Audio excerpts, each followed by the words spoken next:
অবশেষে আমি কিনেই ফেললাম সেই ফোনটি, যে ফোনটি কেনার জন্য আমি অনেকদিন ধরে অপেক্ষা করছিলাম, যেটাতে রয়েছে ওই বাজেটের মধ্যে বেস্ট ক্যামেরা। এই ফোনের ফুল রিভিউ এবং ক্যামেরা টেস্ট আপনারা শীঘ্রই দেখতে পারবেন এই চ্যানেলে, তাই সাবস্ক্রাইব করে পাশেই থাকবেন।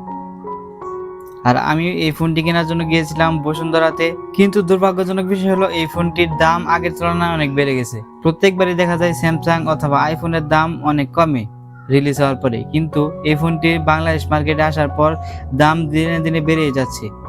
হয়তো ঈদের পরে দাম কমতে পারে।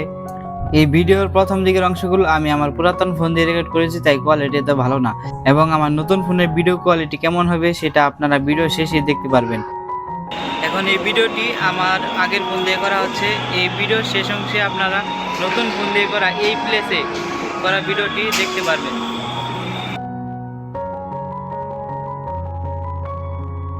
এর ফটো থেকে শুরু করে ভিডিওগ্রাফি সবকিছু আমার কাছে অনেক ভালো মনে হয়েছে, এবং এই বাজেট বিবেচনায় এই ফোনটি আপনার জন্য বেস্ট চয়েস হতে পারে। যদিও এটার আপগ্রেডেড ভার্সন X200 আলট্রা এসে পড়েছে মার্কেটে, আপনারা চাইলে সেটাও দেখতে পারেন।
এখন আমি ভিডিও করতেছি আমার নতুন ফোনের ফ্রন্ট ক্যামেরা দিয়ে।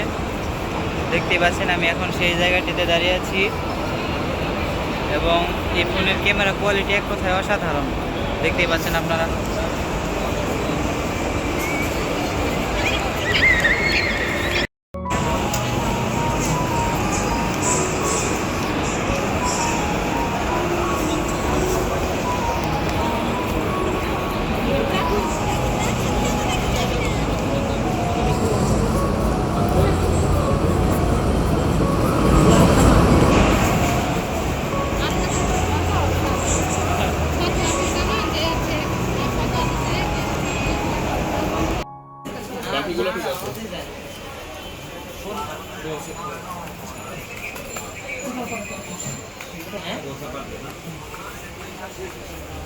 বসুন্ধরা